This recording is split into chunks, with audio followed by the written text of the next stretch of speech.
បាទអរុនសួស្តីបងប្អូនពេលព្រលឹមឡើងយើងដល់ម៉ោងដកលុយទៀតហើយយើងសម្រាប់បងប្អូនណាដែលដាក់នៅក្នុង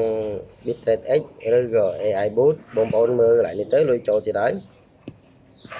អញ្ចឹងសម្រាប់ខ្ញុំអត់ຕົកទេ USDT ហ្នឹង USDT គឺ USDT ហ្នឹងគឺភាគច្រើនគឺវាអត់ឡើងទេវាថេបងប្អូនអញ្ចឹងខ្ញុំចង់ទិញកាក់នេះ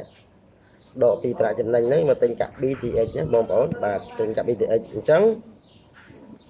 ខ្ញុំចូលទៅក្នុង account AI របស់ខ្ញុំបងប្អូនធ្លាក់បាន1រៀលទៀតហើយបាទអញ្ចឹងខ្ញុំចូលមក withdraw បងប្អូននេះ withdraw earning ណាបាទបងប្អូនមើលទៅយើងបានរហូតហើយយើងចូលទៅកន្លែង make នេះហើយយើងចុច withdraw now បាទពេល withdraw បានហើយឥឡូវហ្នឹងវាធ្លាក់ជានៅក្នុង AI account តើទេបងប្អូនណាបាទតែខ្ញុំអត់ចង់ទុកលុយហ្នឹងទេខ្ញុំចង់ exchange ទៅជា BTX ទុកឬក៏ USD ប៉ុន្តែយើងអត់ត្រូវការចាំបាច់លុយយើងទុកកាក់នេះទៅព្រោះកាក់នេះអនាគតគឺល្អណាបាទអនាគតល្អអញ្ចឹងខ្ញុំចូលទៅក្នុង account AI របស់ខ្ញុំវិញដែរ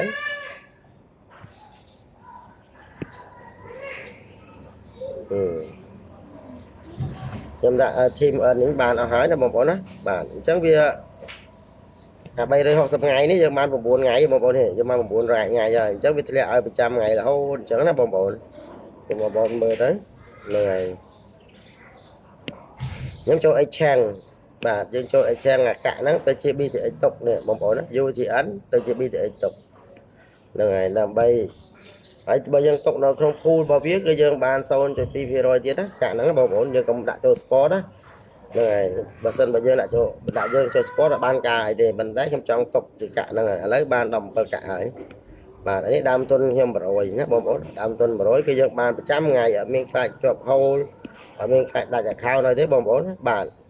ឡូវយើងដាក់បាន9ថ្ងៃហើយណាបាទ365ថ្ងៃនេះគឺយើងដាក់បាន9ថ្ងៃហើយចាំវាធ្លាក់ជារៀងរាល់ថ្ងៃបងប្អូនធ្លាក់ជារៀងរាល់ថ្ងៃអត់ខ្លាចជាប់ហូលខ្លាចអីទេបងប្អូនណាបាទអរគុណ